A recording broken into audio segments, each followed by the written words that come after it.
Good evening and salutations, my GH fans. You know what? Let's start off with this whole Carly and Jason story, or this portion of the episode, because, well, now I understand why they actually have to get married. Because here's the thing. If they don't get married, there's two options. Jason makes Carly disappear, aka a bullet in the head, or he exiles her.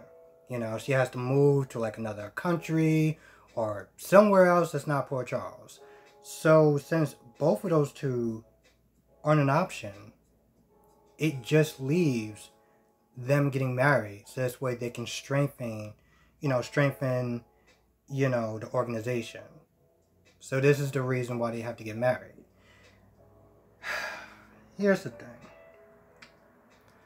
I was reading the comment section way back before, a couple weeks back before, when people was there telling me that this was going to happen.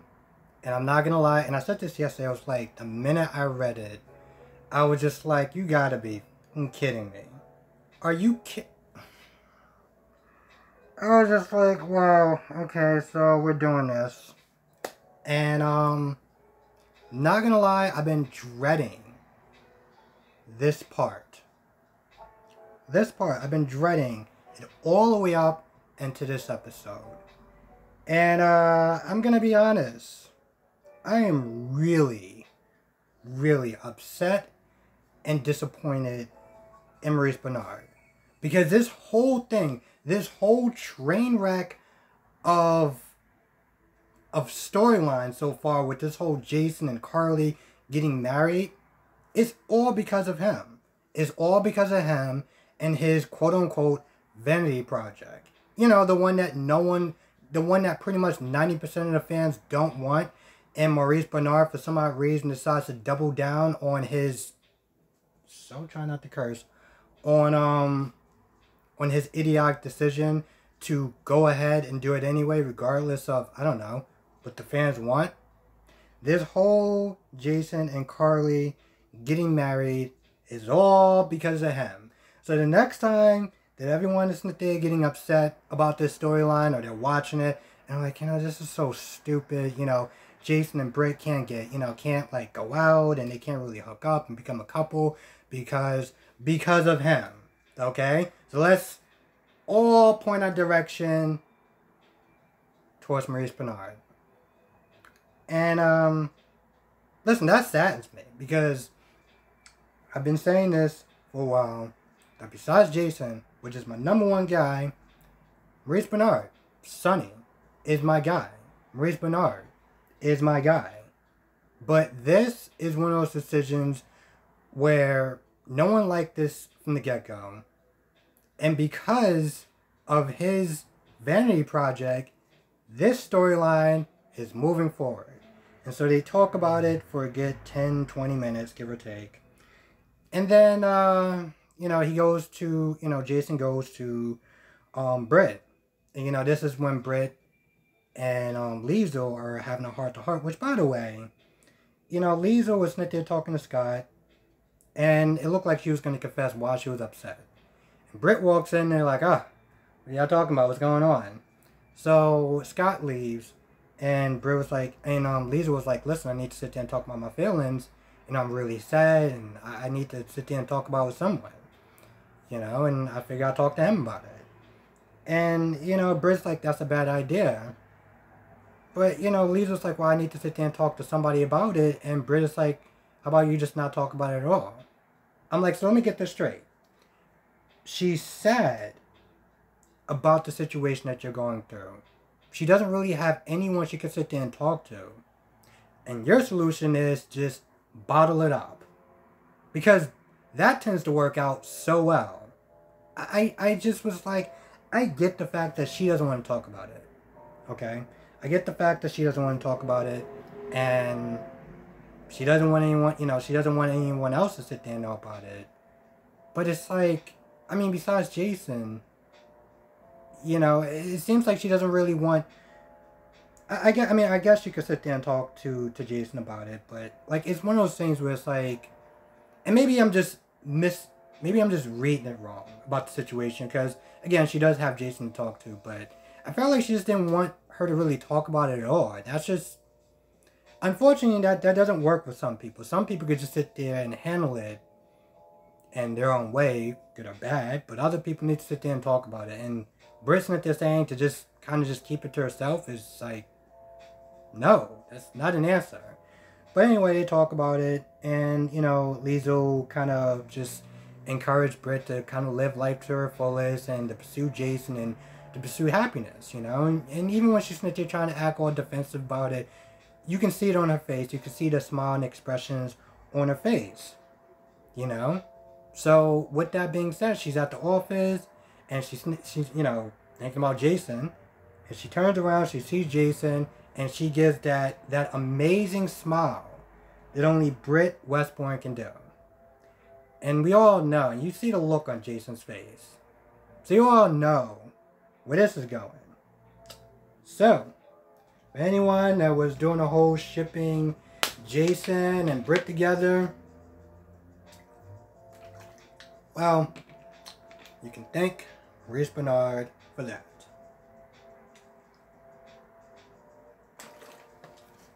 I know, I'm a petty person. I can be petty at times, but this is one of those things where it's like, yeah, I'm petty, but I don't really feel like I'm kind of wrong about this. What else we got? Now let's talk about Maxie for a minute. And I don't know how far they shoot these, you know, scenes and storylines and stuff like that. But I know at some point she's not going to be on the show for a little bit. You know, I'm thinking like maybe 2 months, maybe 3, give or take. I mean, the woman had brain surgery, so she just had brain surgery done to her. It's going to take her a minute. Let's talk about this broken storyline that's going on with Maxie. And so Maxie comes in, she sees, you know, Sasha pregnant, you know, she congratulates her, Nina congratulates her. Everything's all good and well. But then she's all like, oh, Brooklyn, what are you doing here?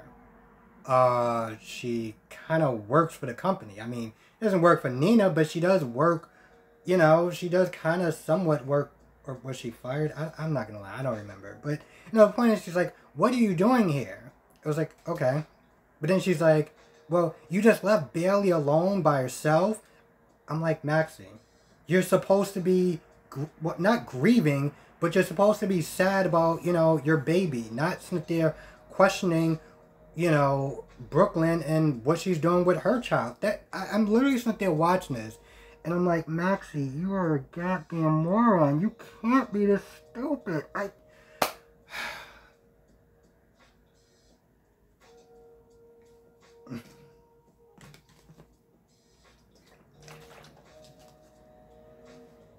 You know, Maxie's original plan was to give the baby to someone and kind of not spearhead that child out the country, but far away from Port Charles, far away from Peter.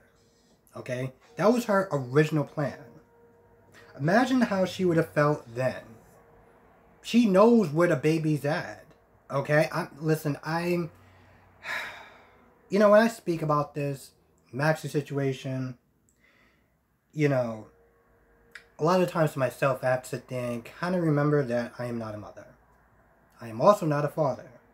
And I don't have children. So I can't sit there and speak on the bond between a parent and their child. You know. But what I can sit there and do is look at the situation and be like, you know, your whole point of you doing this is to protect your child from Peter.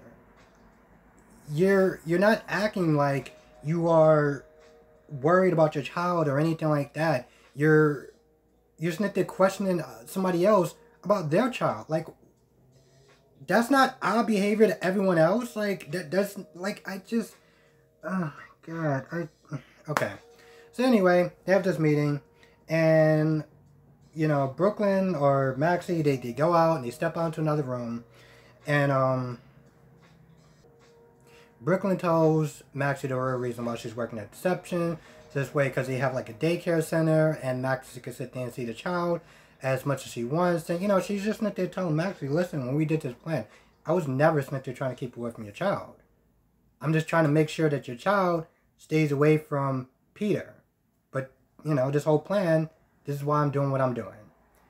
And I'm sitting there thinking, you know, somehow I feel like this is a bad idea. Because, I mean, somebody could see you at any point in time. Ah, screw it. And I gotta sit there and just kind of wonder. Because I was sitting there talking about, I said this before, about Maurice Benard, the story kind of shifting, and how it's just, how you can just feel like this wasn't the intended direction that the writers had in mind. You know, with the whole Mike story and everything like that. And I feel the same way about this story. Like, somehow, here's the thing. I don't know if this was Wes Ramsey's plan to leave. I don't know if this was GH's plan. They planned it all along. Or they just decided to be like, yo, listen, we don't like you for some odd reason and you gotta go. I don't know, but there's something fundamentally wrong about this whole storyline. And it's not just the, you know, I mean, yes, the Maxie portion of it. And like, she's doing all this odd stuff. But here's the thing, Peter's dead. So in reality, in retrospect to the fans, there's really no like element of danger for, you know, Louise to get caught up in, you know, Peter's craziness, you know? So you gotta sit there and kind of wonder, how long is this whole, you know, Maxie storyline gonna go with, you know, her hiding her child and stuff like that, since to everyone else that's watching this, there's clearly no danger. Which brings me to the Liz and Finn portion of this episode. Because Finn wants to confess, and Liz is totally against that. And I do not understand why is she still adamantly against it still. You know, because even Finn was like, listen, I understood why you was against it when I was trying to save Chase's life. But I saved Chase's life. So I can sit there and confess now. But of course, Liz is like, you're going to get thrown in jail and yada, yada, yada, blah, blah, blah, blah, blah. I'm like, yeah, there's a good chance of that. But here's the thing. There's a greater chance of that because you hid, you know, you hid evidence from the cops for so long. You hid what you did from the cops for so long. And now you're sitting there saying, all right, let's just hide even more. Because that makes sense. Liz, I just do not understand why we're still doing this for. I really don't. But, you know, he's like, all right, let me do this. I need to do this alone. And he calls up Scott. But Violet comes in. And so now Liz is like, oh, see, I'm not the only one that children that, you know, is going to sit there and miss me. You have a child, too. I just don't understand why is she so against, you know, telling the cops at this point. I mean, the thing is, they're going to eventually find the body. They can't move the body. And something that Finn said, I was just like, are you kidding me? Because Finn was like, you know, telling Liz like he was going to sit and confess to Jason. And Liz was like, you know, Jason's kind of an expert as far as, you know, taking care of people like that. And Finn is like, oh no, I don't like that idea. I don't really know him too well. I'm like, so let me get this straight. The guy who makes a living of making people disappear without a trace, we're not gonna call him. We're not gonna go that route. Since I just, oh my God, this doesn't make any sense. Okay, why wouldn't Liz push for that? Why wouldn't Liz actually sit there and say, you know what, listen, we should get Jason. He'll help us with the whole Peter problem, and you know, we'll take care of it. You know, I mean, they can't move the body by themselves. Liz doesn't want Finn to go to the cops, but she's also okay with not pushing for the idea of getting Jason to get rid of the body. I didn't even have a long day, and I feel like this story with this whole... Something about this story is just off. And I just don't know if this was the intended of where they were gonna go, or like they're just making up as they go along. But something about it just doesn't feel like right. Like it would make sense. Like it would be cohesive. I guess I don't know. It's something is just I don't know. Something doesn't make sense. And maybe I'll sit there and try to dig into it. And if anybody knows something, please let me know. Because at the end of the day, let it make sense, you know, for everyone. Now, Michael and, you know, after Michael talks to Brooklyn for a little bit, you know, about Willow, and Jocelyn's like, hey, what are y'all talking about? What's going on? What's going on? Hey, relax, chill.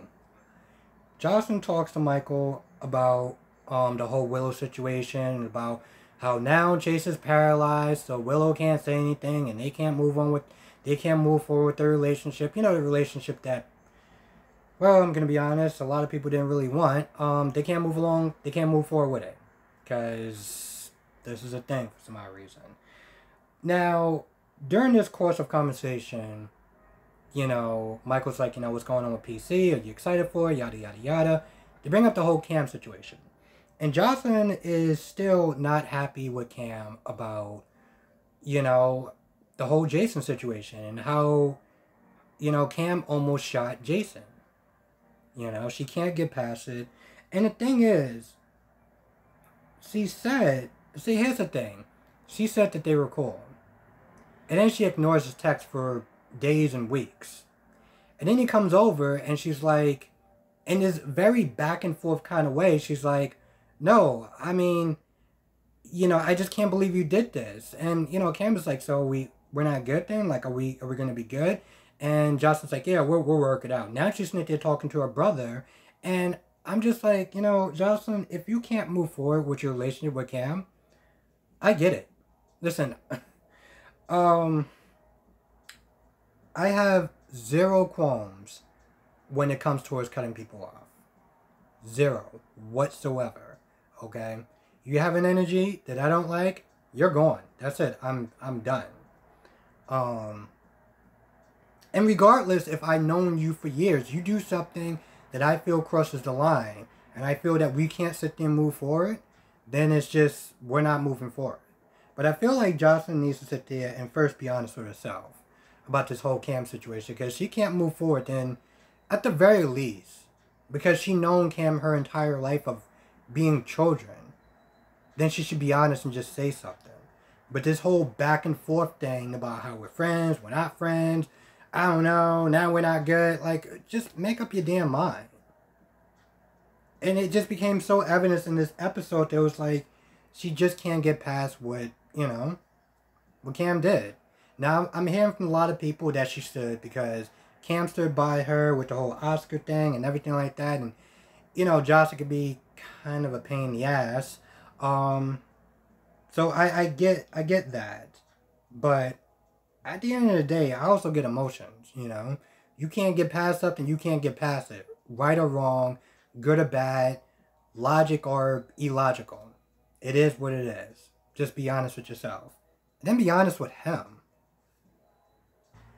Oh, and Anna and Valentine get closer to each other because they get stuck out there in that cabin, and they start reminiscing about old times. And, you know, Valentine talks about how Anna pretty much rejected him, or he thought that he rejected him, and he also felt like he wasn't good enough for her back in the day because of his whole condition and everything like that. And, you know, I love how Anna's like, no, that's not true. I mean, you were brilliant, and you're sweet, and you were kind. And I'm just like, that's not, like, listen. I mean, this man pretty much was like, you know, I wasn't good enough for you because of my appearance.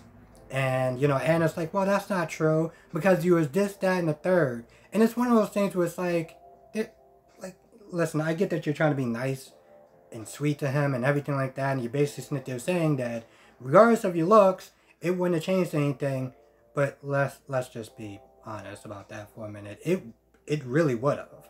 But and they talk about that. They talk about, you know, how once Peter has the baby, you know, it's gonna be impossible. But then Valentine kind of like, you know, reignites her whole, spirit as far as trying to look for baby Bailey, baby Louise, which, I'm not gonna lie, it's so stupid. But they get closer, so for the people that like Anna and Valentine together, they seem like they're getting one step closer to being together. Sad thing is that even though Anna has that UK accent that I just love, she's still Anna, and I wouldn't go out with that woman if she was the last person on earth. And that's saying a lot, because again, I really love that accent, but her just being her is just no. Oh, and I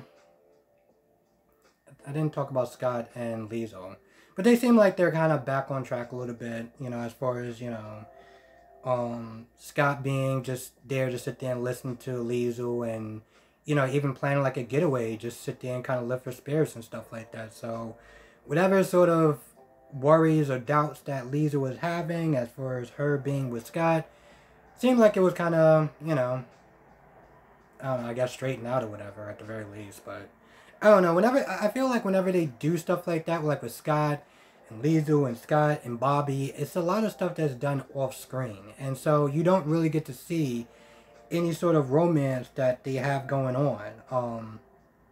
Scott is a very interesting character. Because in some ways, believe it or not, kind of reminds me of my dad. And it's weird seeing it on screen. I mean, they're not like the exact same, but a lot of their mannerisms, a lot of their like very short and quick tempers and stuff like that. It's like every time I'm sitting there watching Scott, it's like, it's kind of like watching my dad. It's just so weird. I'm not gonna lie, I feel like I missed something. I know I always say that. Oh, I did miss something. I knew I missed something. So Sasha had an idea, and I think I talked about this. I don't remember if I did. But Sasha had an idea when Maxie and Brooklyn came back into the room, as far as, keeping the search going. So they were going to do a campaign about, missing children, new mothers and stuff like that, and other children that are, missing and stuff like that. So they were going to do this whole campaign and stuff like that, as far as like missing children and, to keep the search for Louise and stuff like that, to, really kind of track down Peter. And Brooklyn was like, that's a really bad idea. And I'm just like, what is wrong with you? But then she's all like, no, it's to protect Maxie, to keep her from, constantly being reminded. And Maxie was like, no, that's a good idea. Yeah, we should definitely do that. I just, you know what, I don't even want to sit there and talk about this anymore right now, about this whole Maxie and this broken ass storyline. It is what it is, and I feel like, when Brooklyn, here's the thing, Brooklyn has not made too many slip-ups, so that one, I'm gonna sit there and kind of give a bit of a pass, but Maxie and just her whole, like, you know what, whatever. The more I think about it, the more I just keep rambling to myself, and it doesn't go anywhere because I feel like the story is broken, and I don't really know who's responsible for that, but I know who's responsible for this whole Jason and Carly storyline, Maurice. Anyway, with that being said, I'm gonna go. I want to thank everyone for watching. Be safe. Let me know what your thoughts are in the comment section below. I will see you in the next video.